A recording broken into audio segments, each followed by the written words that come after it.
দিন এটাই আমরা বুঝতে পারি নাই। আমরা মনে করি দিন মানে ধর্ম। ইসলাম তো শুধু গতানুগতিক কোনো ধর্ম না। আমরা দিন বলতে শুধু নামাজ, রোজা, হজ, যাকাত এতটুকুনকে দিন মনে করেছি। এর বাইরে আরো যে কিছু আছে সেটাকে বোঝার চেষ্টা করিনি।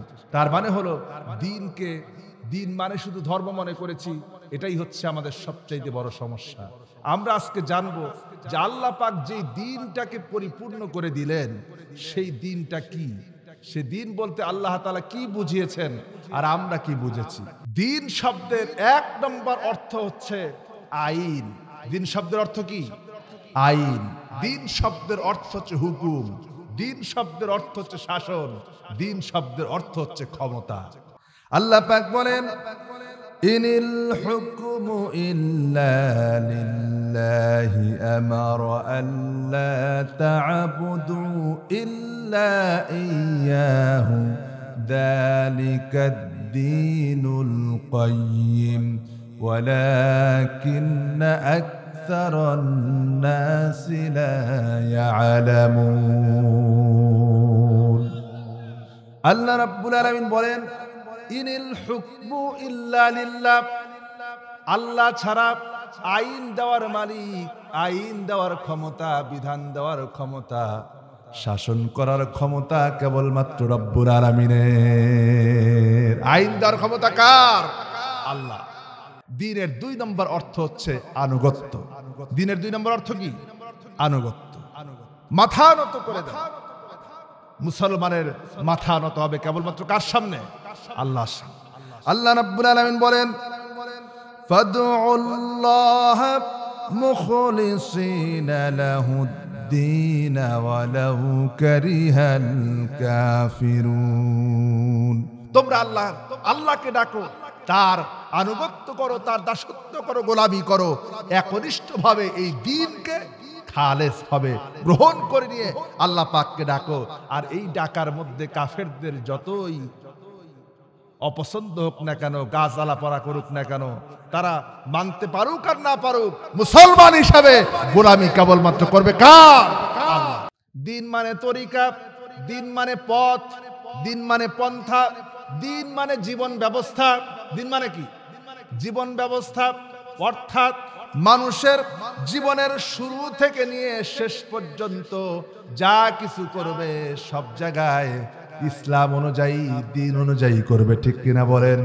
আল্লাহ রাব্বুল আলামিন তার হাবিবকে এই পরিপূর্ণ জীবন ব্যবস্থা দেওয়ার পরে মুকাম্মাল নিজামে হায়া, কমপ্লিট কোড অফ লাইফ, এই জীবন ব্যবস্থা দেওয়ার পরে রব্বুল আলামিন তার নবীকে বলতে বলেছেন, নবী আপনি বলুন, কুল ইয়া আইয়ুহান নাসু ইন কুনতুম ফি শাক্কিম মিন দীনি ফালা আ'বুদাল্লাযীনা তাদউনা মিন দুনিল্লাহি ওয়ালাকিন আ'বুদুল্লাহাল্লাযী ইয়াতাওয়াফফাকুম ওয়া উমিরতু আন আকুনা মিনাল মুমিনিন। আল্লাহু আকবার বলেন।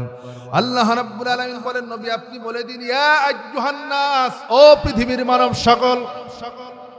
আল্লাহ পাক তার হাবিবকে বলতে বলেছেন, নবী আপনি বলে দিন, ও পৃথিবীর মানব সকল, ইন কুনতুম ফি শাক্কিম মিন দীনি, আল্লাহ আমাকে যে জীবন ব্যবস্থা দিয়েছেন, আল্লাহ আমাকে যে শরীয়ত দিয়েছেন, আমাকে যে দিন ইসলাম দিয়েছেন, পরিপূর্ণ জীবন বিধান দিয়েছেন, যেই তরিকা দিয়েছেন, যেই পথ দিয়েছেন, এ ব্যাপারে যদি তোমাদের কোনো সন্দেহ থাকে তবে মনে রেখো, ফা'বুদুল্লাহ, আমি আল্লাহ ছাড়া কারো, তা'বুদুনা মিন দুনিল্লাহ, আমি আল্লাহ ছাড়া কারো গোলামি করতে পারি না।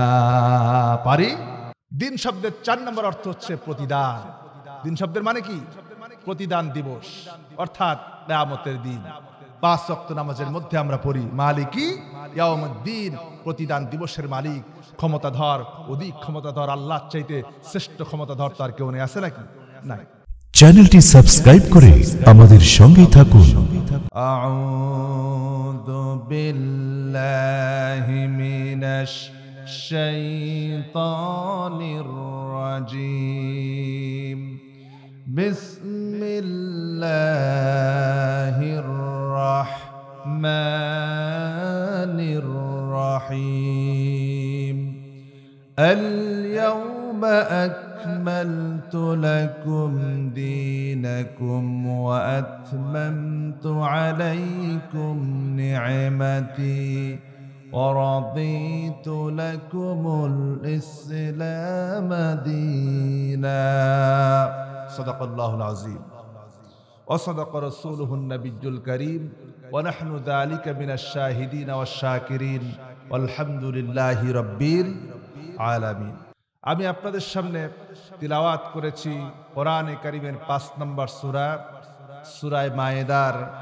3 নম্বর আয়াতে কারিমার ছোট্ট একটি অংশ, পুরাটা না, ছোট্ট একটা অংশ তিলাওয়াত করেছি।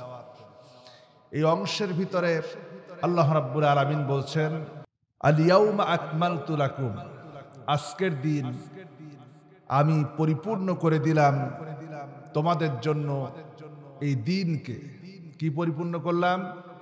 দিনকে পরিপূর্ণ করে দিলাম। ওয়া আতমামতু আলাইকুম নিআমাতি, এবং আমার নিয়ামত দিয়ে তোমাদেরকে ধন্য করলাম।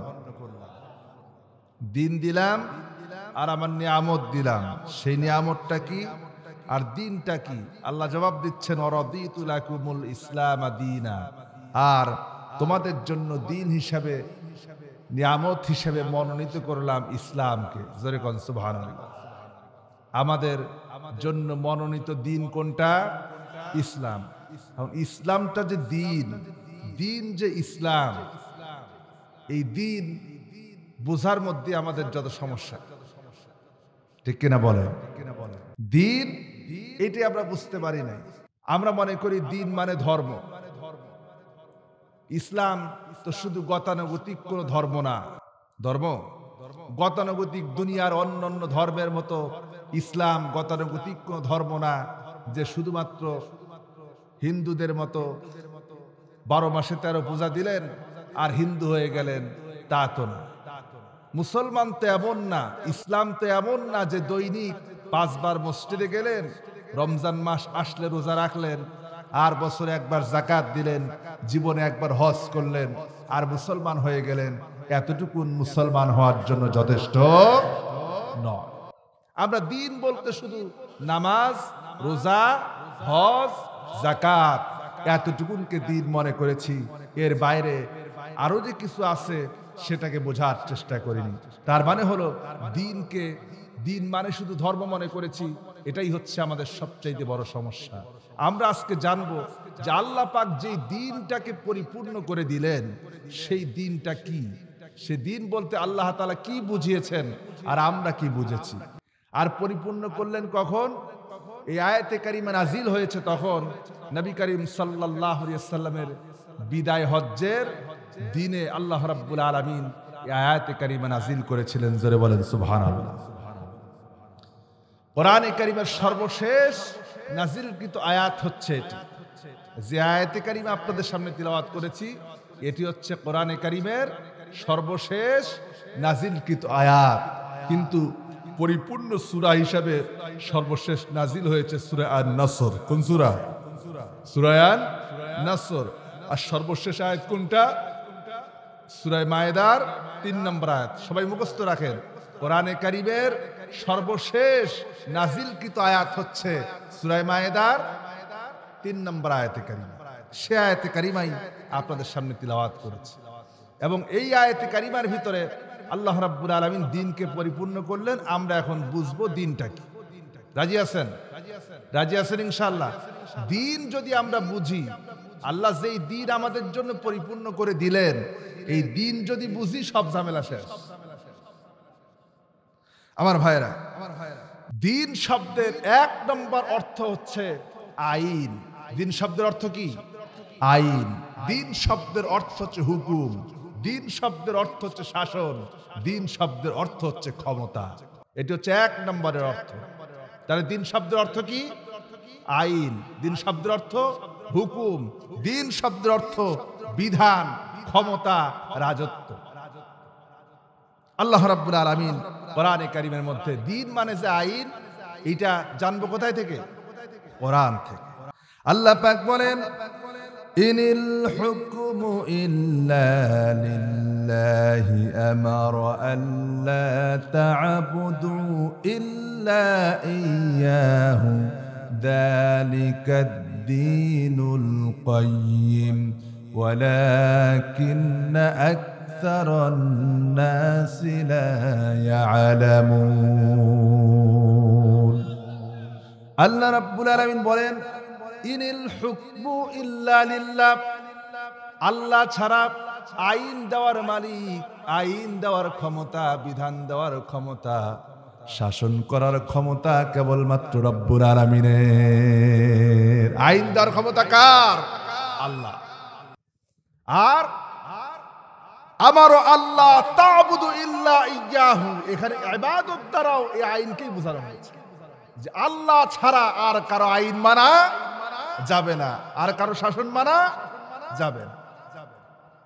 আদালতে আইন চলবে আল্লাহর, সমাজে আইন চলবে আল্লাহর, বিচারালয়ে আইন চলবে আল্লাহর, মসজিদে যে আল্লাহর আইনে নামাজ পড়বেন, সংসদ চালাতে হবে সেই আল্লাহর আইন অনুযায়ী, তার বাইরে চলতে পারে না। ঠিক কিনা? আর এই যে আইন চলবে আল্লাহ, বিধান চলবে আল্লাহর, শাসন চলবে আল্লাহর, আর এটাই হচ্ছে যালিকাদ-দীনুল কাইয়্যিম, এটাই হচ্ছে সুপ্রতিষ্ঠিত দিন। এটা কি? এটাই সুপ্রতিষ্ঠিত দিন। এই দিনটাকেই তোমাদের জন্য পরিপূর্ণ করে দেওয়া হলো, এই আইনটাকে পরিপূর্ণ করে দেওয়া হলো, তোমাদের জীবন বিধানকে পরিপূর্ণ করে দেওয়া হলো, শাসন ক্ষমতাকে পরিপূর্ণ করে দেওয়া হলো। আমার ভাইরা, কিন্তু দেখেন এই বিষয়টি আমাদের দেশের অধিকাংশ মানুষ নামাজ, রোজা, হজ, যাকাত এগুলিকে যেভাবে বোঝে, কিন্তু দিন মানে যে আইন, দিন মানে শাসন, দিন মানে যে ক্ষমতা, এটা তারা বুঝতে চায় না। এটা যে বুঝতে চায় না, এই বক্তব্য কার? আল্লাহ আয়াতের শেষে এসে বলেছেন, ওয়ালাকিন্না আকসারান নাসি লা ইয়ালামুন, কিন্তু অধিকাংশ মানুষ এই কথাটা বুঝতে চায় না, বুঝতে চায় না। আল্লাহর বক্তব্য। আমার ভাইয়েরা, যারা বুঝতে চায় না, যারা দ্বীনকে সব জায়গায় সুপ্রতিষ্ঠিত করতে চায় না, যারা দ্বীন দ্বারা আইন আদালত চালাতে চায় না, যারা দ্বীন দ্বারা, ইসলাম দ্বারা বিচার কার্য চালাতে চায় না, শাসন কার্য চালাতে চায় না, আল্লাহ পাক বলেন লড়াই করো তাদের বিরুদ্ধে। কাদের বিরুদ্ধে? তাদের বিরুদ্ধে। রব্বুল আলামিন বলেন, ওয়াকাতিলুহুম হাত্তা লা তাকুনা ফিতনাতুন ওয়া ইয়াকুনাদ-দীনু কুল্লুহু লিল্লাহ। আরো জোরে বলেন আল্লাহু আকবার। আল্লাহ রাব্বুল আলামিন বলেন, লড়াই করো, সংগ্রাম করো, জিহাদ করো ততক্ষণ পর্যন্ত যতক্ষণ পর্যন্ত মানুষের তৈরি করা রাজনীতি, মানুষের তৈরি করা অর্থনীতি, মানুষের তৈরি করা সংবিধান, মানুষের তৈরি করা আইন সমাজ থেকে দূরীভূত না হয়, আর আল্লাহর আইন দ্বারা সমাজে প্রতিষ্ঠিত না হয়, লড়াই করতে থাকো ততক্ষণ পর্যন্ত। জোরে বলেন সুবহানাল্লাহ। তাহলে যেই সমাজে আল্লাহর আইন নাই, যে সমাজে আল্লাহর বিধান নাই, যেই সমাজের বিচার কার্য, যে দেশের রাষ্ট্রনীতি, যে দেশের অর্থনীতি আল্লাহ পাকের বিধান অনুযায়ী চলে না, সেই অর্থনীতিকে দূরীভূত করে ইসলামী সমাজনীতি, ইসলামী রাজনীতি প্রতিষ্ঠার জন্য লড়াই করতে অর্ডার করেছেন কে? যেহেতু আল্লাহ অর্ডার করেছেন, এইটা মনে হয় নফল, হ্যাঁ এইটা ফরজ। এইটা যে ফরজ আমি জানি, দেশের অন্য কোন জেলার লোক না বুঝলেও সাতক্ষীরার লোক ভালো বোঝে। ঠিক কিনা বলেন? এবং আমি তো আশা করি, আমি তো মনে করি, মাঝে মধ্যে বলি, বিশেষ করে চট্টগ্রাম অঞ্চল ইসলামী আন্দোলনের অনেক ভালো অবস্থা আছে, কিন্তু তার চাইতেও সেখানে আবার কিছু ভণ্ড আছে, সেখানে ভণ্ডদের আখড়াও আছে। কিন্তু সাক্ষীরা আলহামদুলিল্লাহ এখানে এমন একটি অঞ্চল যেখানে ভণ্ডদের আস্থানা নাই। ঠিক কিনা বলেন? ভণ্ডদের জায়গা নাই এখানে, যা আছে সব ইসলামী আন্দোলন একজন মধ্যে মুজাহিদ। জোরে বলেন ঠিক কিনা? এজন্য আমার মন বলে, আমি বিশ্বাস করি আগামী দিনে যদি ইসলামী আন্দোলনের জন্য, ইসলামী বিপ্লবের জন্য, ইসলামের জন্য সংগ্রাম করার জন্য আল্লাহ যে অর্ডার করেছেন ওয়াকাতিলুহুম হাত্তা লা তাকুনা ফিতনাতুন ওয়া ইয়াকুনা আদ-দীনু কুল্লুহু লিল্লাহ, ততক্ষণ পর্যন্ত লড়াই করো, ততক্ষণ পর্যন্ত সংগ্রাম করো, যতক্ষণ পর্যন্ত দুনিয়া থেকে মানুষের তৈরি করা রাজনীতি, মানুষের তৈরি করা অর্থনীতি, মানুষের তৈরি করা সমাজনীতি, মানুষের তৈরি করা সংবিধান, মানুষের তৈরি করা আইন দুনিয়া থেকে দূরীভূত না হয়, আল্লাহর আইন প্রতিষ্ঠিত না হয়, এই লড়াইয়ে সাতক্ষীরার মানুষ সর্বপ্রথমে এগিয়ে থাকবে। জোরে বলেন ঠিক কিনা? আমার ভাইরা, এজন্য আল্লাহ রাব্বুল আলামিন, আমি মনে করি এই জেলার লোকদেরকে আল্লাহ পাক স্পেশাল ভাবে বাছাই করেছেন। আলহামদুলিল্লাহ বলেন, আরো জোরে বলেন আলহামদুলিল্লাহ। আমার ভাইরা, আল্লাহ রাব্বুল আলামিন এবার আসেন, আল্লাহ পাক বলেন, ইন্না আনজালনা ইলাইকাল কিতাবা বিল হাক্কি ফা'বুদিল্লাহা মুখলিসান লাহুদ্দিন। আল্লাহু আকবার।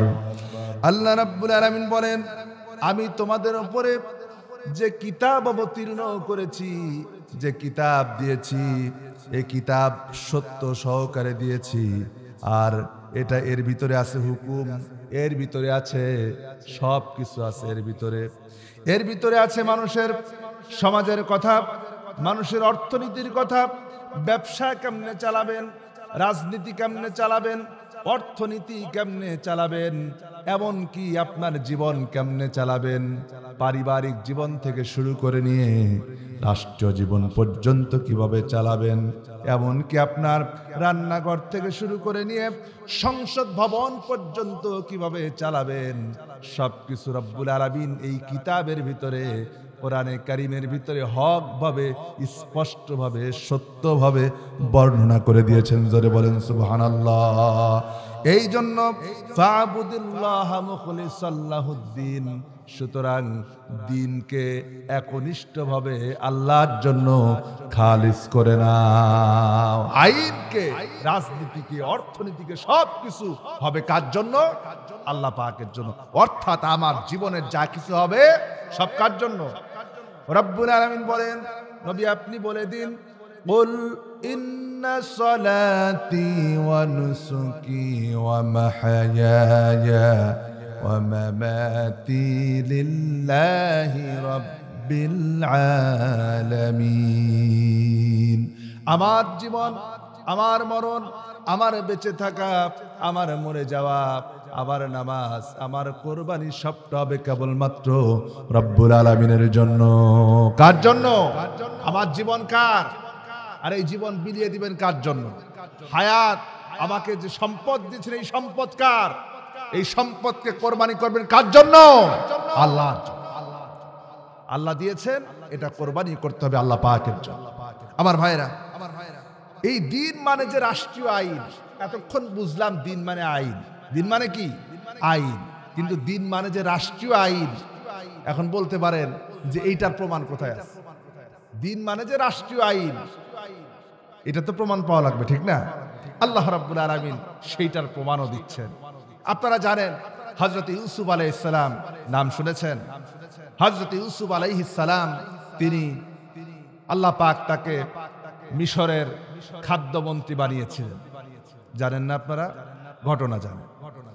হযরত ইউসুফ আলাইহিস সালাম যখন তিনি খাদ্যমন্ত্রী হলেন, খাদ্যমন্ত্রী হওয়ার পরে আল্লাহ পাক রাজ্যের ভিতরে দুর্ভিক্ষ দেখা দিল।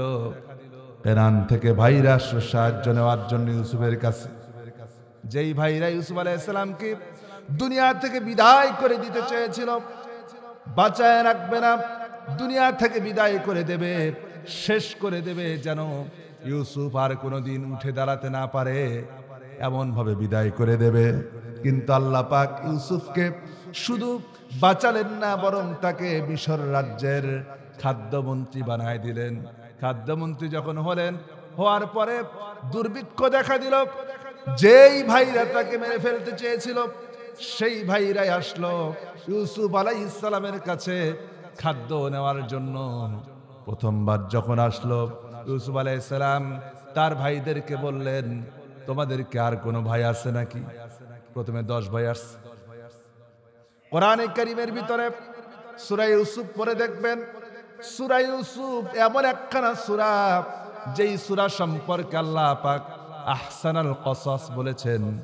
পৃথিবীর মানুষের জন্য সবচাইতে উত্তম ঘটনা বর্ণনা করেছেন এই সূরার মধ্যে। ইউসুফ আলাইহিস সালামের ঘটনা, যার থেকে সামাজিক শিক্ষা আছে, রাষ্ট্রীয় শিক্ষা আছে, আচরণের শিক্ষা আছে, সব শিক্ষা আছে। হযরত ইউসুফ আলাইহিস সালাম যখন তাদেরকে প্রশ্ন করলেন, তোমাদের আর কোনো ভাই আছে নাকি? তারা বলল, হ্যাঁ আছে। এবার ইউসুফ আলাইহিস সালাম বললেন, দ্বিতীয়বারে যদি খাদ্য নিতে আসো তাহলে ওই ভাইকেও সঙ্গে করে নিয়ে আসবা। দ্বিতীয়বারে যখন আসলো খাদ্য নেওয়ার জন্য, ইউসুফ আলাইহিস সালামের মনের বাসনা হলো তিনি তার ভাইকে নিজের কাছে রেখে দেবেন, বিনিয়ামিনকে নিজের কাছে রাখবেন। কিন্তু কিভাবে রাখবেন? উপায় তো নাই। এই জন্য রাষ্ট্রীয় কোষাগার থেকে, রাষ্ট্রীয় কোষাগারে কোনো একটা সম্পদ তার সকল ভাইদের মধ্য থেকে বিনিয়ামিনের বস্তার মধ্যে ঢুকাই দিল। আর তারা যখন চলে যাচ্ছিল, যাওয়ার সময় হযরত ইউসুফ আলাইহিস সালাম তাদের দারোয়ানদেরকে বললেন, তাদেরকে ধরো আর তাদের বস্তা চেক করো। আল্লাহ রাব্বুল আলামিন কোরআনে কারীমের সূরা ইউসুফের ৭৬ নম্বর আয়াতে আল্লাহ পাক সেই ঘটনা বর্ণনা করেছেন। আল্লাহ পাক বলেন, ফাবাদা বিআউইয়াতিহিম ক্বাবলা বিআই আখি সুম্মা ইস্তাখরাজাহা মিন বিআই আখি كذلك كدنا ليوسف ما كان ليأخذ أخاه في دين الملك الله أكبر বলেন। আল্লাহ রাব্বুল আলামিন বলেন, হযরত ইউসুফ আলাইহিস সালাম ওই 11 ভাইয়ের মধ্যে আগে 10 ভাইয়ের বস্তা চেক করালেন, কিন্তু তাদের বস্তা চেক করে কোনো কিছুই পাওয়া গেল না। এমনকি বিআইন আখি সুম্মা ইস্তাখরাজাহা, যখন ছোট ভাইয়ের বস্তাটা চেক করালো, তার থেকে রাষ্ট্রীয় সম্পদটা বের হয়ে আসলো। বের হয়ে আসার পরে আল্লাহ রাব্বুল আলামিন বলছেন, কাযালিকা কিদনা লিইউসুফা, আমি ইউসুফকে দিয়েই কৌশল করালাম। কৌশলকে করালেন আল্লাহ রাব্বুল আলামিন, কৌশল করালেন। আল্লাহর চাইতে উত্তম কৌশলী আর কেউ আছে নাকি? জোরে বলেন, কেউ তো নাই। আল্লাহ পাক যখন কৌশল করেন, ওই কৌশলের কাছে দুনিয়ার কোনো কৌশল কোশ্চেন কালেও টিকতে পারে না। কত কৌশল তো অবলম্বন করলো বিগত সরকার, জালিম জুলুম করে অত্যাচার করে এদেশের মানুষকে বিদায়, আলেমদেরকে বিদায় করার জন্য, ইসলামী আন্দোলনকে নিভিয়ে দেওয়ার জন্য, ইসলামী আন্দোলনকে শেষ করে দেওয়ার জন্য এমন কোন কৌশল অবলম্বন নাই যে করে নাই। কিন্তু 5 তারিখের পরে দেখলাম 2007 সালে ইসলামী আন্দোলনের কর্মী যা ছিল তার চাইতে রব্বুল আলামিন কমপক্ষে 10 গুণ বৃদ্ধি করে দিয়েছে। ঠিক কিনা বলেন? সুতরাং কোন কৌশল করে ইসলামকে দাবিয়ে রাখা যায়। আল্লাহ রাব্বুল আলামিন কৌশল করলেন। হযরত ইউসুফ আলাইহিস সালাম তিনি তার ভাইয়ের বস্তার ভিতর থেকে যখন বের হলো, আল্লাহ পাক বলছেন, যদি ওই কৌশলটা যদি অবলম্বন না করতেন, মিশর রাজ্যের যে আইন, মিশর রাজ্যের যে ক্ষমতা, আল্লাহ পাক বলছেন, মা কানা লিয়াখুযু আখাহু ফি দীনিল মালিক। খুব ভালো করে বোঝেন, দীনিল মালিক অর্থাৎ মিশরের আইন। কিসের আইন? রাজ্যের আইন। এই রাজ্য বলতে মালিক মানে রাজ্য, এই রাজ্য বলতে মিশর রাজ্য, দিন মানে আইন, অর্থাৎ মিশর রাজ্যের আইন অনুযায়ী, বিধান অনুযায়ী, বিচার অনুযায়ী ইউসুফ আলাইহিস সালাম এমনি তার ভাইকে রাখতে পারতেন না যদি কৌশল না করতেন। ঘটনা বলা আমার উদ্দেশ্য না। আমার উদ্দেশ্য হচ্ছে এটাই বোঝানো, রব্বুল আলামিন কোরআন কারীমের ভিতরে স্পষ্ট করে দিলেন দিন মানে হলো রাষ্ট্রীয় আইন। কোন আইন? জোরে বলেন, কোন আইন? আল্লাহ পাক বলছেন দিন মানে হলো রাষ্ট্রীয় আইন। কিন্তু আপনারা বলেন, আমরা কি দিনকে রাষ্ট্রীয় আইন হিসেবে গ্রহণ করতে পেরেছি নাকি?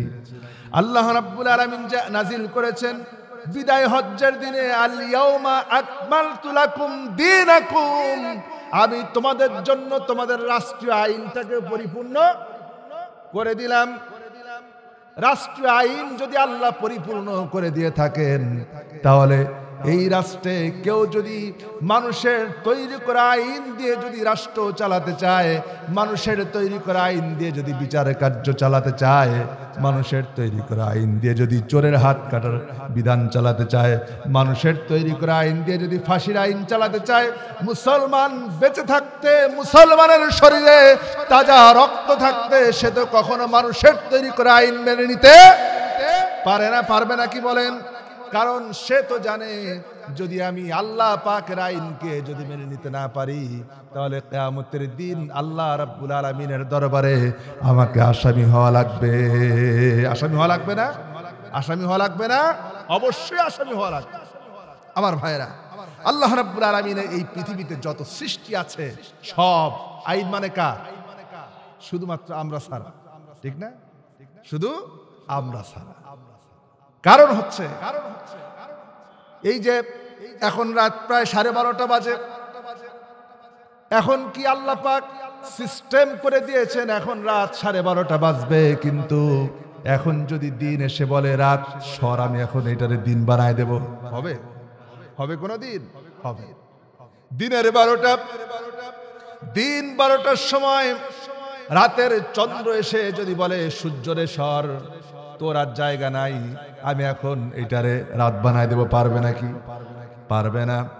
রব্বুল আলামিন যার জন্য যে নিয়ম করেছেন, সিস্টেম করেছেন, যে আইন করেছেন, ওই আইনের বাইরে যাওয়ার ক্ষমতা আল্লাহর সৃষ্টি জগতের মধ্যে কারো নাই। আছে? আল্লাহ রাব্বুল আলামিন বলেন, আফাগায়রা দীনিল্লাহি ইয়াবগুন وله أسلم من في السماوات والأرض طوعا وكرها وإليه يرجعون। الله أكبر বলেন, আরো জোরে সরে বলেন আল্লাহু আকবার। আল্লাহ রাব্বুল আলামিন বলেন, তোমরা কি আল্লাহর আইনের পরিবর্তে কার আইন? আল্লাহর আইনের পরিবর্তে মানুষের তৈরি করা আইনটা কি তালাশ করো? আফা গায়রা দীনিল্লাহি ইয়াবগুন, আল্লাহর আইনের পরিবর্তে তোমরা কি মানুষের তৈরি করা আইনকে গ্রহণ করতে চাও? অথচ তোমরা কি দেখো না, লাহু আসলামা মান ফিস সামাওয়াতি ওয়াল আরদি তাওআন ওয়া কারহা, আকাশ আর জমিনে যা আছে সবকিছু ইচ্ছায় হোক আর অনিচ্ছায় হোক, সবাই আল্লাহ রাব্বুল আলামিনের সামনে মাথা নত করতে বাধ্য। সুবহানাল্লাহ। আকাশ আর জমিনে যা আছে সব আল্লাহর হুকুম মানতে কি বাধ্য। শুধুমাত্র মানুষকে আল্লাহ বিবেক বিবেচনা দিয়ে, বুদ্ধি দিয়ে, জ্ঞান দিয়ে, আকল দিয়ে ছেড়ে দিয়েছেন। সেই ইচ্ছা করলে মানতে পারে, ইচ্ছা না হলে নাও। এখন আমরা স্পষ্ট হলো দিন মানে কি? আইন। 1 নম্বর অর্থ কোরআন থেকে পেলাম না? দিন মানে রাষ্ট্রীয় আইন, দিন মানে রাষ্ট্রীয় হুকুম, দিন মানে রাষ্ট্রীয় বিধান। কিন্তু সেইভাবে কি আমরা দিনকে গ্রহণ করতে পেরেছি? ইসলামকে গ্রহণ করতে পেরেছি? পারি। এবার আসেন, দিনের 2 নম্বর অর্থ হচ্ছে আনুগত্য। দিনের 2 নম্বর অর্থ কি? আনুগত্য। মাথা নত করে দাও। মুসলমানের মাথা নত হবে কেবলমাত্র কার সামনে? আল্লাহর সামনে। আল্লাহ রাব্বুল আলামিন বলেন, ফাদউল্লাহ মুখলিসিনা লাহুদ্দীন ওয়ালাউ কারিহাল কাফিরুন। তোমরা আল্লাহকে ডাকো, তার আনুগত্য করো, তার দাসত্ব করো, গোলামি করো, একনিষ্ঠভাবে এই দ্বীনকে খালেস ভাবে গ্রহণ করে নিয়ে আল্লাহ পাককে ডাকো। আর এই ডাকার মধ্যে কাফেরদের যতই অপছন্দ হোক না কেন, গা জ্বালা পড়া করুক না কেন, তারা মানতে পারুক আর না পারুক, মুসলমান হিসাবে গোলামি কেবলমাত্র করবে কার? আল্লাহ। এই পৃথিবীতে যত নবী এসেছেন, যত নবী আল্লাহ পাক প্রেরণ করেছেন, সব নবীদের দাওয়াত এর মধ্যে কোনো বৈপরীত্য ছিল? কোনো বৈপরীত্য ছিল না। সব নবীদের একটা জিনিসের জন্য দাওয়াত দিয়েছেন, তা হচ্ছে দুনিয়ার সবকিছুর গোলামি বাদ দিয়ে গোলামি করো কার? আল্লাহ পাক। আল্লাহ রাব্বুল আলামিন বলেন, وَلَقَدْ بَعَثْنَا فِي كُلِّ أُمَّةٍ رَسُولًا أَنِ اعْبُدُوا اللَّهَ وَاجْتَنِبُوا الطَّاغُوتَ। আল্লাহু আকবার বলেন। রব্বুল আলামিন বলেন, এমন কোন জাতি নাই, এমন কোন দেশ নাই, এমন কোন কওম নাই, এমন কোন সম্প্রদায় নাই, যেই সম্প্রদায়ের জন্য, যেই দেশের জন্য, যেই কওমের জন্য আমি রব্বুল আলামিন আমার পক্ষ থেকে নবী পাঠাই নাই, রাসূল পাঠাই নাই। প্রত্যেক সম্প্রদায়ের জন্য, প্রত্যেক কওমের জন্য আমি রাসূল পাঠিয়েছি, আর তারা এসে দুনিয়ার মানুষকে দাওয়াত দিয়েছেন, আনি ইবুদুল্লাহ, গোলামি করো, দাসত্ব করো কেবলমাত্র রব্বুল আলামিনের। কার গোলামি? আল্লাহর গোলামি করো। আর 2 নম্বরে তাগুতকে বর্জন করো। কাকে বর্জন করো? তাগুতকে বর্জন করো। এখন আমরা গোলাম হিসেবে আল্লাহ পাকের গোলামি একদিকে করি, আরেকদিকে তাগুতের গোলামিও করি। অথচ আল্লাহ পাক ঈমান আনার জন্য, ঈমান যে আমরা এনেছি, কালিমা পড়েছি, লা ইলাহা ইল্লাল্লাহ পড়েছি, এই ঈমান আনার জন্য আল্লাহ পাক শর্ত দিয়েছেন। কি দিয়েছেন? শর্ত দিয়েছেন। দেখি তো আমরা সেই শর্ত অনুযায়ী ঈমান এনেছি কিনা। কি শর্ত দিলেন? কোরআনে কারীমের সূরা বাকারার 256 নম্বর আয়াতে আল্লাহ রাব্বুল আলামিন বলেন, ফামান ইয়াকফুর বিত-তাগুতি ওয়া ইউমিন বিল্লাহি ফাকাদ استمسك بالعروة الوثقى لا انفصام لها والله سميع عليم। আল্লাহু আকবার বলেন। আল্লাহ রাব্বুল আলামিন বলেন, ফামান ইয়াকফুর বিত-তাগুত, ঈমান আনার আগে তাগুতকে অস্বীকার করো। কি করো? তাগুতকে অস্বীকার করো। ওয়া ইউমিন বিল্লাহ, তারপরে ঈমান আনো। আগে ঈমান আনতে বলেন নাই, আগে ঈমান না, আগে তাগুতকে অস্বীকার করো, তাগুতের ঘাড়ে লাথি মারো, তাকে বিদায় করে দাও, তারপর ঈমান আনো। তাহলে সেই ঈমানটা কেমন হবে? সেই ঈমান এমন মজবুত হবে, এমন মজবুত ভাবে আঁকড়ে ধরা হবে, যা ছিঁড়ে যাবার নয়, ভেঙে যাবার নয়, আলাদা হবার নয়। এমন মজবুত রশ্মি তুমি ধারণ করলে যা আলাদা হবে না। কিন্তু আমাদের ঈমানের অবস্থা হচ্ছে টলমলে, কারণ আমরা একদিকে তাগুতকে মেনে নিয়েছি, অন্যদিকে ঈমান এনেছি। আমরা একদিকে তাগুতকে মেনে নিয়েছি, অন্যদিকে ঈমান এনেছি। এই জন্য আমাদের ঈমানের অবস্থা হচ্ছে টলমলে, যে কোন দিকে যাই ঠিক পাই। ঠিক কিনা বলেন? আমার কথা বুঝতে আপনাদের কষ্ট হচ্ছে? আমার ভাইয়েরা, আল্লাহ রাব্বুল আলামিন কোরআনে কারীমের অন্য জায়গায় বলেছেন, ওয়াল্লাযীনা ইজতানিবুত-তাগুতা আন ইয়াবুদুহা ওয়া আনাবু ইলাল্লাহি লাহুমুল বুশরা ফাবাশশির ইবাদ। আল্লাহু আকবার বলেন। আল্লাহ রাব্বুল আলামিন বলেন, প্রথম শর্ত দিলেন ইবাদত করার আগে তাগুতের অনুসরণ থেকে দূরে থাকো, তাগুতের গোলামি থেকে দূরে থাকো, তারপরে আল্লাহর গোলামি করো, আল্লাহর দাসত্ব করো। তাহলে ওই বান্দার জন্য আল্লাহ পাক সুসংবাদ দিচ্ছেন। সুসংবাদ তো ওই বান্দার জন্য যেই বান্দা আগে তাগুতের গোলামি থেকে দূরে থাকে, তারপরে আল্লাহ পাকের গোলামি করে। সুসংবাদ কেবলমাত্র তার জন্য। এখন একদিকে তাগুতের গোলামিও করলেন, অন্যদিকে আল্লাহর গোলামিও করলেন, সুসংবাদ কি পাওয়া যাবে নাকি? জোরে বলেন, পাওয়া যাবে? পাওয়া যাবে না। এবার আসুন তাগুতটাকে বুঝি। মুফাসসিরিনে কেরাম তাগুত সম্পর্কে কি বলেছেন জানার দরকার আছে না নাই? মুফাসসিরিনে কেরাম তাগুত শব্দের 1 নম্বর অর্থ করেছেন শয়তান। 1 নম্বর অর্থ কি? শয়তান। শয়তানের অনুসরণ করো না, শয়তানের অনুকরণ করো না। আল্লাহ পাক কোরআনে কারীমের ভিতরে মুমিনদেরকেও ডেকে বলেছেন, ইয়া আইয়ুহাল্লাযীনা আমানু দুখুলু ফিস-সিলমি কাফা ওয়া লা তাত্তাবিউ খুতুওয়াতিশ শাইতান ইন্নাহু লাকুম আদুউম মুবিন। আল্লাহু আকবার বলেন। আল্লাহ রাব্বুল আলামিন বলেন, হে ঈমানদাররা, উদখুলু ফিস-সিলমি কাফা, ইসলামের মধ্যে প্রবেশ করো, অর্থাৎ এই দ্বীনের মধ্যে প্রবেশ করো পরিপূর্ণভাবে। অর্থাৎ আমি যেভাবে করে নামাজ পড়তে বলেছি, যেভাবে করে রোজা রাখতে বলেছি, যেভাবে করে রাজনীতি করতে বলেছি, যেভাবে করে প্রশাসন চালাতে বলেছি, যেইভাবে করে পুলিশ প্রশাসন চালাতে বলেছি, যেইভাবে করে আইন আদালত চালাতে বলেছি, সব জায়গায় পরিপূর্ণভাবে ইসলামকে মেনে নাও। আর কোন জায়গায় ওয়ালা তাত্তাবিউ খুতুওয়াতিশ শাইতান, আর কোন জায়গায় শয়তানের পদাঙ্ক অনুসরণ করো না।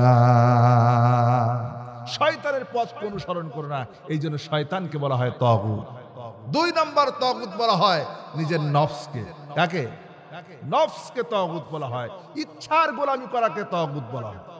অনেকে নিজের ইচ্ছা মতো দিনটাকে গ্রহণ করে নেয়, ইচ্ছা মতো ইবাদত করে, ইচ্ছা মতো জিকির করে।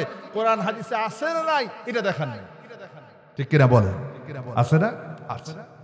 আল্লাহ রাব্বুল আলামিন কোরআনে কারীমের মধ্যে বলেছেন, فَأَمَّا مَنْ خَافَ مَقَامَ رَبِّهِ وَنَهَى النَّفْسَ عَنِ الْهَوَى فَإِنَّ الْجَنَّةَ هِيَ الْمَأْوَى। আল্লাহু আকবার বলেন।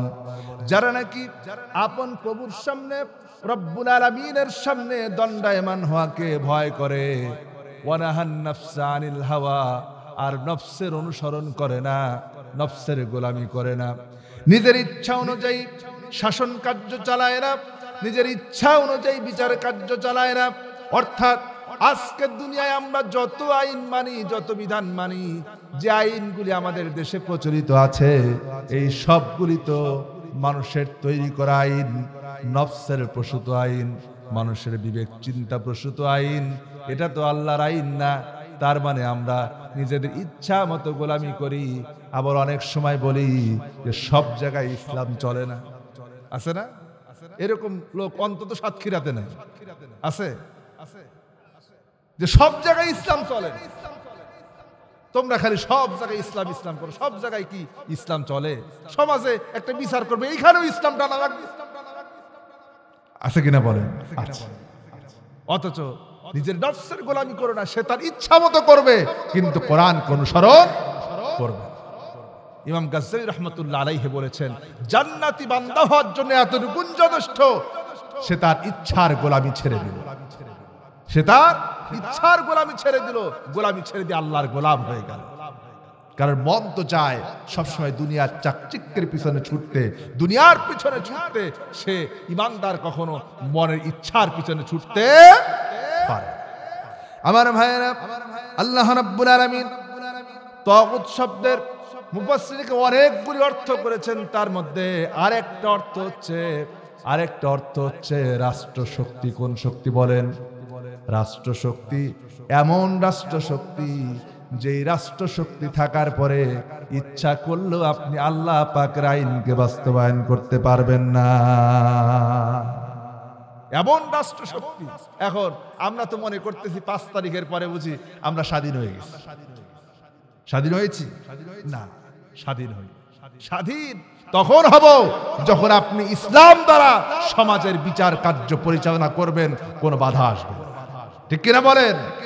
কারণ হলো বর্তমান যে রাষ্ট্র আছে, যেই সরকার ক্ষমতায় থাকুক না কেন, এই মুহূর্তে যদি এই সাতক্ষীরা অঞ্চলে বা আপনাদের এলাকায় যদি কোনো চোর যদি চুরি করে, আর চুরি করার পরে যদি ধরা পড়ে যায়, আর যদি স্বভাব চোর হয়, কি চোর বলেন? স্বভাব চোর যদি হয়, আর ইসলামী বিধান অনুযায়ী, ইসলামী আইন অনুযায়ী যদি তার হাতখানা যদি আপনি কেটে দেন, তাহলে আগামীকাল এলাকার মাহফিলের শুধু না, এলাকার যতগুলি মাতাব্বর আছে হুজুর সহ সবগুলারে নিয়ে যায় ঢুকাবে 14 শিখের মধ্যে, ঠিক কিনা বলেন? ঢুকাবে না? ঢুকাবে। তার মানে বোঝা গেল আমরা প্রকৃতপক্ষে স্বাধীন হই নাই। তার মানে যতক্ষণ পর্যন্ত ইসলামী খেলাফত প্রতিষ্ঠিত না হবে, ইসলামী সরকার প্রতিষ্ঠিত না হবে, ইসলামী দেশ প্রতিষ্ঠিত না হবে, ইসলামী সংসদ তৈরি না হবে, ততক্ষণ পর্যন্ত একটি মুসলিম দেশ কখনো স্বাধীন হতে পারে না। পারে? জোরে বলেন পারে? কারণ আমরা তো মুসলমান, অথচ ইসলাম দিয়ে কোনো কিছু করতেই পারি না। কি এর স্বাধীনতা? কিসের স্বাধীনতা? আমার ভাইয়েরা, এই জন্য আমাদেরকে চিন্তা করতে হবে। এই মাস হচ্ছে ফেব্রুয়ারি মাস চলছে। কোন মাস? ফেব্রুয়ারি মাস চলছে। এই মাস হচ্ছে, এই মাসে আমরা নিজেদের মাতৃভাষাকে অর্জন করেছি। অনেকের শহীদ শাহাদাতের বিনিময়ে মাতৃভাষা পেয়েছি। এই দেশে যুবকেরা জীবন দিয়ে মাতৃভাষাকে অর্জন করেছে। আগামী দিনে যদি ইসলামের জন্য, কোরআনের জন্য, আল্লাহর জমিনে আল্লাহর রাজকে প্রতিষ্ঠার জন্য, তাগুতকে বিসর্জন করার জন্য, তাগুতকে বিদায় করার জন্য, মানুষের তৈরি করা মতবাদকে দুনিয়া থেকে, জমিন থেকে বিদায় করার জন্য আগামী দিনে যদি প্রয়োজন হয়, তাহলে আমাদেরকে আবার আরেকটা সংগ্রাম করতে হবে, আরেকবার জীবন দিতে হবে। তবে যদি স্বাধীনতা অর্জন করতে পারি, ইসলামী খেলাফত যদি প্রতিষ্ঠিত করতে পারি, ইসলামী সরকার যদি প্রতিষ্ঠিত করতে পারি, ইসলামী দেশ যদি করতে পারি, তবেই প্রকৃত স্বাধীনতার সূর্য এদেশে উদয় হবে। তার পূর্বে কোশ্চিনকালেও হাজারো স্বাধীনতা দিয়া ইসলামী খেলাফত ছাড়া এদেশে কখনো স্বাধীনতার সূর্য উদয় হতে পারে না। অন্তত পক্ষে মুসলমানদের জন্য এই স্বাধীনতা কোনো স্বাধীনতা নয়। আমার ভাইয়েরা, এবার দিন মানে হচ্ছে তরিকা। দিন মানে কি? দিন মানে তরিকা, দিন মানে পথ, দিন মানে পন্থা, দিন মানে জীবন ব্যবস্থা। দিন মানে কি? জীবন ব্যবস্থা, অর্থাৎ মানুষের জীবনের শুরু থেকে নিয়ে শেষ পর্যন্ত যা কিছু করবে সব জায়গায় ইসলাম অনুযায়ী, দিন অনুযায়ী করবে। ঠিক কিনা বলেন? আল্লাহ রাব্বুল আলামিন তার হাবিবকে এই পরিপূর্ণ জীবন ব্যবস্থা দেওয়ার পরে মুকাম্মাল নিজামে হায়া, কমপ্লিট কোড অফ লাইফ, এই জীবন ব্যবস্থা দেওয়ার পরে রব্বুল আলামিন তার নবীকে বলতে বলেছেন, নবী আপনি বলুন, কুল ইয়া আইয়ুহান নাসু ইন কুনতুম ফি শাক্কিম মিন দীনি ফালা আ'বুদাল্লাযীনা তাদউনা মিন দুনিল্লাহি ওয়ালাকিন আ'বুদুল্লাহাল্লাযী ইয়াতাওয়াফফাকুম ওয়া উমিরতু আন আকুনা মিনাল মুমিনিন। আল্লাহু আকবার বলেন। আল্লাহ রাব্বুল আলামিন বলেন, নবী আপনি বলে দিন, ইয়া আইয়ুহান নাস, ও পৃথিবীর মানব সকল।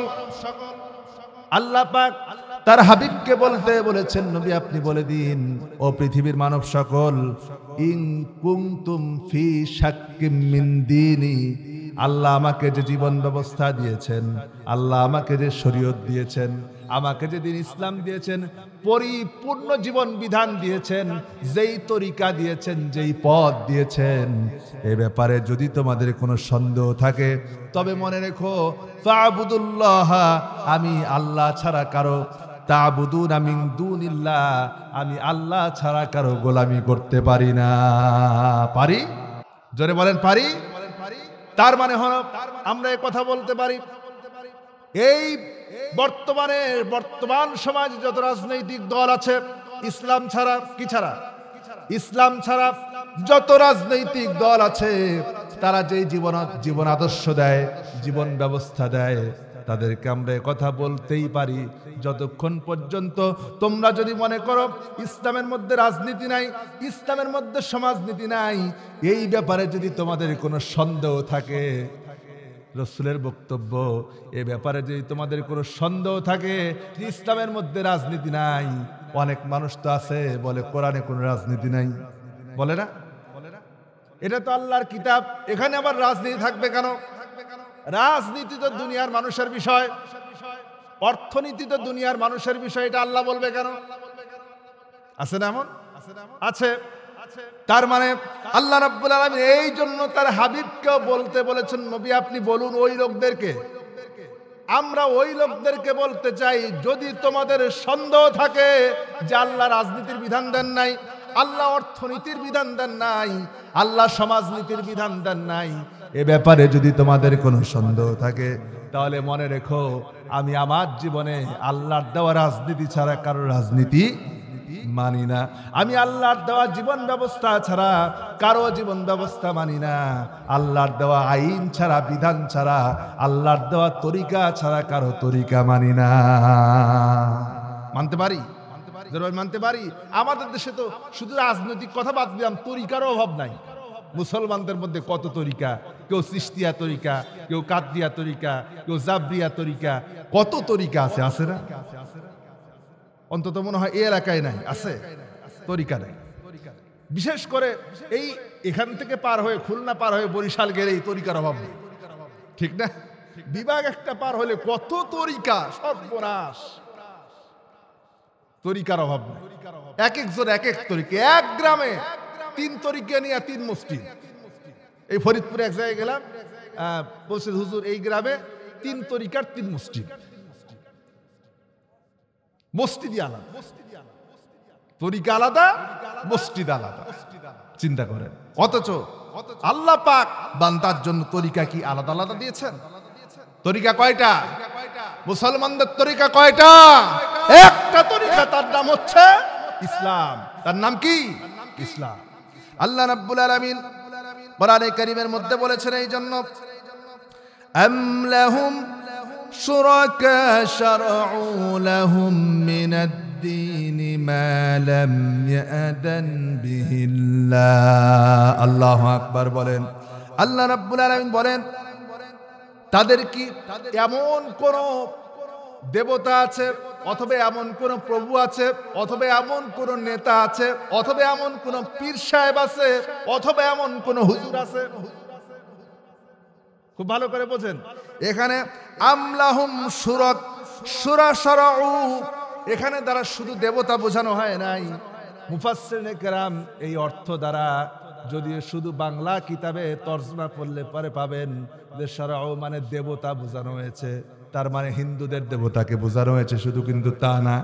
এই কথার দ্বারা সব দলকে বোঝানো হচ্ছে, সব তরিকার লোকদেরকে বোঝানো হচ্ছে, সব রাজনৈতিক নেতাদেরকে বোঝানো হচ্ছে, তোমাদের কি এমন কোন নেতা আছে, তোমাদের কি এমন কোন হুজুর আছে, তোমাদের কি এমন কোন পীর আছে যারা তোমাদেরকে নিজের মতো করে তরিকা দেয়, পন্থা দেয়, আর নিজের পন্থা দিয়া বলে যে আমার তরিকায় চলো জান্নাতে যাবা? আছে না? আছে না? যে যেই তরিকার উপরে আছে মনে করে আমি যেই তরিকার উপরে আছি এইটাই জান্নাতের পথ। আছে কিনা বলেন? অথচ আল্লাহ পাক বলেন, মা লাম ইয়াদান বিহিল্লাহ, এই তরিকাগুলি দেওয়ার জন্য আল্লাহ তো তাদের উপরে কোনো প্রমাণ নাজিল করেন নাই। করেছেন? করেছেন। এটার কোনো প্রমাণ তাদের কাছে আছে? কেউ কি কথা বলতে পারবে যে আমি যে চিশতিয়া তরিকার উপরে আছি, আমার পীর সাহেব আল্লাহর উপরে কোনো বিধান দিয়েছেন? কোনো প্রমাণ আছে তাদের কাছে? হ্যাঁ, যারা কাদরিয়া তরিকার উপরে আছে তারা মনে হয় দিতে পারবে প্রমাণ। যারা যারা রাজনৈতিক ব্যাপারে আসি, যারা বলে যে ইসলামের রাজনীতি নাই, যারা অন্য অন্য আদর্শ নিয়ে ব্যস্ত, কেউ তো কার্ল মার্কসের আদর্শ নিয়ে ব্যস্ত, কার্ল মার্কসের আদর্শ জমিনে প্রতিষ্ঠিত করতে চায়, কেউ তো লেনিনের আদর্শ প্রতিষ্ঠা করতে চায়, কেউ বা জমিনে জিয়ার আদর্শ প্রতিষ্ঠা করতে চায়, কেউ বা বঙ্গবন্ধুর আদর্শ প্রতিষ্ঠা করতে চায়। কিন্তু আল্লাহ বলছেন ওয়ালাম ইয়াদান বিহিল্লাহ, আল্লাহ কি তাদেরকে এই রকম কোন আদর্শ প্রতিষ্ঠার জন্য অনুমতি দিয়েছেন? হ্যাঁ, অনুমতি দিয়েছেন? দেন নাই। তাহলে কেন? আল্লাহ তো অনুমতি দেন নাই, বিধান দেন নাই, তাহলে তাদের আদর্শ প্রতিষ্ঠার জন্য তাদের তরিকা কেন প্রতিষ্ঠিত করতে চাও? আল্লাহ তো একজনকে আদর্শ মানার ব্যাপারে বিধান দিয়েছেন, তিনি হচ্ছেন মুহাম্মাদুর রাসূলুল্লাহ সাল্লাল্লাহু আলাইহি ওয়াসাল্লাম। আল্লাহ পাক বলেন, আল্লাহ রাব্বুল আলামিন বলছেন, লাকাদ কানা লাকুম ফি রাসূলিল্লাহি উসওয়াতুন হাসানা। আল্লাহ পাক বলেন তোমাদের জন্য গ্রহণযোগ্য মহত্তম আদর্শ হতেছে তোমাদের রাসূল, আর তোমাদের রাসূলের ভিতরেই তোমাদের জন্য আদর্শ রয়েছে। জোরে বলেন সুবহানাল্লাহ। তার মানে পেলাম আল্লাহ রাসূলকে আদর্শ মানার ব্যাপারে আদেশ দিয়েছেন, তরিকা দিয়েছেন। আর ইসলাম কেবলমাত্র রাসূলুল্লাহর তরিকা, রাসূলুল্লাহর আদর্শ অনুযায়ী চলে। দুনিয়ার কোন পীর সাহেবের তরিকার নীতি দিয়ে ইসলাম চলে না। ঠিক কিনা? দুনিয়ার কারো নীতি দিয়া, কারো বিধান দিয়া, কোন নেতার আদর্শ দিয়া ইসলাম চলে না। ইসলাম চলে কেবলমাত্র বিশ্বনবী মুহাম্মদুর রাসূলুল্লাহ সাল্লাল্লাহু আলাইহি ওয়াসাল্লামের নীতি এবং আদর্শের ভিত্তিতে। জোরে বলেন ঠিক কিনা? কিন্তু এই জিনিসটাই আজকে বুঝতে চায় না অনেক। এই যে কয়েকদিন আগে এক নেতা বলল যে এই দেশে নাকি যারা ইসলামকে প্রতিষ্ঠিত করতে চায়, ইসলাম রাষ্ট্রীয় ক্ষমতায় যাক, ইসলাম সংসদে যাক, এইটা যারা চায় তারা নাকি ধর্ম ব্যবসায়ী, আর উনারা নাকি বড্ড ধার্মিক, নিজেকে ধার্মিক বলে পরিচয় দিচ্ছে, আর আমরা নাকি ধর্ম ব্যবসায়ী। আল্লাহ রাব্বুল আলামিন কোরআনে কারীমের ভিতরে বলেছেন তাদেরকে তো অনুমতি দেওয়া হয় নাই। শুধু তাই না, আল্লাহ পাক বলেন ওয়ালাউলা কালিমাতুল ফাসলি লাকুদিয়া বাইনাহুম ওয়া ইন্নাদ যালিমিনা লাহুম আযাবুন আলীম। আল্লাহর পক্ষ থেকে কিয়ামতে যে একটা ফয়সালা হবে, এই যে এই কথাগুলি যারা বলে, এই কথাগুলি যারা বলে যে আমরা হচ্ছে আসল ধার্মিক, করে মানুষের তৈরি করা রাজনীতি, করে মানুষের তৈরি করা সমাজনীতি, করে মানুষের তৈরি করা অর্থনীতি, চায় মানুষের তৈরি করা আদর্শকে জমিনে প্রতিষ্ঠিত করতে চায়, আর তারা নিজেদেরকে বলে আমরা হচ্ছি সেরা ধার্মিক। আবার এইটা নিয়ে চ্যালেঞ্জও করে, বলছে যে যত বড় হুজুর আসে আসুক, আমি চ্যালেঞ্জ করব। জোরে বলেন নাউজুবিল্লাহ। আল্লাহ পাক বলছেন যদি কিয়ামতে যে একটা ফয়সালা হবে সেটা যদি না থাকতো তাহলে তাদের ব্যাপারে দুনিয়াতেই সিদ্ধান্ত হয়ে যেত, কিন্তু আমি আল্লাহ তরির ঘড়ির সিদ্ধান্ত নেই না। আল্লাহ রাব্বুল আলামিন বলেন আর ওয়া ইন্নাদ যালিমিনা লাহুম আযাবুন আলীম। আজ যারা নাকি কোরআনের রাজনীতি, অর্থনীতি, সমাজনীতি মানতে চায় না, জীবন ব্যবস্থা মানতে চায় না, এরাই হচ্ছে বড় জালিম, আর এদের জন্য আছে যন্ত্রণাদায়ক শাস্তি। কি আছে? যন্ত্রণাদায়ক শাস্তি। এই যে দিন মানে যে জীবন ব্যবস্থা, এইটাকে বোঝানোর জন্য আরেকটা ছোট্ট একটা ঘটনা বলি। হযরত মুসা আলাইহিস সালাম নাম শুনছেন আপনারা? কোথায় প্রেরণ হয়েছিলেন? মিশরে, তাই না? কোন সময়? ফেরাউনের সময়। এখন মুসা আলাইহিস সালাম যখন আসলেন, মানুষের কাছে দাওয়াত দিতে লাগলেন, নবুয়াতের রিসালাতের দাওয়াত দিতে লাগলেন, ওই সময় আল্লাহ পাক বললেন মুসা শুধুমাত্র এই জনগণের কাছে দাওয়াত দিয়ে হবে না, এবার একটু শক্ত জায়গায় যাও। আল্লাহ রাব্বুল আলামিন অর্ডার করলেন ইযহাব ইলা ফিরআউনা ইন্নাহু তাগা। ও মুসা, শুধু সাধারণ মানুষের কাছে দাওয়াত দিয়ে হবে না, এইবার চলে যাও ফেরাউনের কাছে। কার কাছে? ফেরাউনের কাছে যাও। ফেরাউনের কাছে যাওয়ার পরে ফেরাউনের কাছে যখন দাওয়াত দিল, হকের দাওয়াত দিলেন, তাওহীদের দাওয়াত দিলেন, রিসালাতের দাওয়াত যখন দিলেন, তখন ফেরাউন মনে হয় আদর করে মুসাকে আপ্যায়ন করেছে। হ্যাঁ, আপ্যায়ন করে নাই? আপ্যায়ন তো করেই নাই। ফেরাউন কি করলো সেই কথাও আল্লাহ রাব্বুল আলামিন সূরা মুমিনের 26 নম্বর আয়াতে আল্লাহ পাক তুলে ধরেছেন। আল্লাহ পাক বলেন ওয়াকালা ফিরআউনু দারুনি আকতুল মূসা ওয়ালইয়াদআ রাব্বাহু ইন্নী আখাফু আন ইউবাদদিলা দীনাকুম আন ইউযহিরা ফিল আরদিল ফাসাদ। আল্লাহু আকবার বলেন। আল্লাহ রাব্বুল আলামিন বলেন মুসা আলাইহিস সালাম ফেরাউনের কাছে যখন দাওয়াত দিলেন, দাওয়াত দেওয়ার পরে এইবার ফেরাউন এরকম সংসদে বসে আছে, সামনে সব মন্ত্রীরা বসা, পিছনে বসা আছে পার্সোনাল সেক্রেটারি। পার্সোনাল সেক্রেটারি দাঁড়ানো, ফেরাউনের চেয়ার ধরে রেখেছে। ফেরাউন বলছে ক্বালা ফিরআউনি দারুনি, আমাকে ছেড়ে দাও। কি করো? আমাকে ছেড়ে দাও, আমাকে আর চেয়ারে বসাই রাখো না, আমাকে যেতে দাও মুসার কাছে। আকতুল মুসা, আমি আর মুসারে বাঁচায় রাখবো না, এখনই মুসারে হত্যা করব, দুনিয়া থেকে বিদায় করে দেব। কেন বিদায় করব? সেই কারণটা, কেন মারব, কেন বিদায় করব, সেটাও ফেরাউন উল্লেখ করলো। এবার ফেরাউন বলছে, ইন্নী আখাফু আন ইউবাদদিলা দীনাকুম, যদি এরে বাঁচায় রাখি তাহলে তোমাদের জীবন ব্যবস্থার মধ্যে, তোমাদের দ্বীনের মধ্যে পরিবর্তন ঘটায় দেবে। কি করবে? তোমার দ্বীনের মধ্যে পরিবর্তন ঘটায় দিবে। অর্থাৎ আমার যেই জীবন ব্যবস্থা তোমাদের উপরে দিয়েছি, ফেরাউন বলছে আমি আমার যে জীবন ব্যবস্থা তোমাদের উপরে দিয়েছি এইটা সে পরিবর্তন ঘটাবে। কি করবে? পরিবর্তন ঘটাবে। আজকে শুধু তাই নয়, আজকে যারা আল্লাহ পাকের জীবন ব্যবস্থাকে বাদ দিয়ে, আল্লাহ পাকের দেওয়া রাজনীতি বাদ দিয়ে, আল্লাহ পাকের দেওয়া অর্থনীতি বাদ দিয়ে যারা মানুষের তৈরি করা রাজনীতি, মানুষের তৈরি করা সমাজনীতি সমাজে প্রতিষ্ঠিত করতে চায়, তারাও কিন্তু আজ ইসলামী আন্দোলনের কর্মীদেরকে বলে যে যদি এরা যদি ক্ষমতায় যায়, এদেরকে যদি সুযোগ দেওয়া হয় তাহলে বাংলাদেশের অবস্থা পাল্টায় দেবে। বলে না আইন ইউবাদদিলা দীনাকুম, তার মানে বাংলাদেশের অবস্থা পরিবর্তন করে দেবে। আজকে যেমন করে বিদেশে টাকা পাচার করতেছে এরা তো করবে না, পাল্টে যাবে। ঠিক কিনা বলেন? যেভাবে করে তারা লুটতরাজ করে, সব জায়গায় যা খুশি তাই করে, মানুষের উপরে মানুষের পকেট মারে, হাইজ্যাক করে, লুণ্ঠন করে, এই কাজগুলি তো করবে না। যদি ইসলামী আন্দোলনের কর্মীরা যদি ক্ষমতায় আসে তারা তো এইগুলি পাল্টায় দেবে। আমরা ইচ্ছা করলে পরেই তো মানুষের পকেট মারতে পারবো না। ঠিক কিনা বলেন?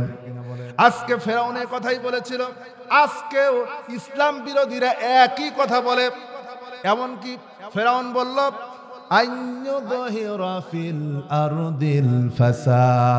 আর মুসাকে যদি ছেড়ে দেই তাহলে মুসা এই মিশরের মধ্যে বিশৃঙ্খলা করবে, সে ফাসাদ সৃষ্টি করবে, এই জমিনের উপরে সে বিপর্যয় সৃষ্টি করবে।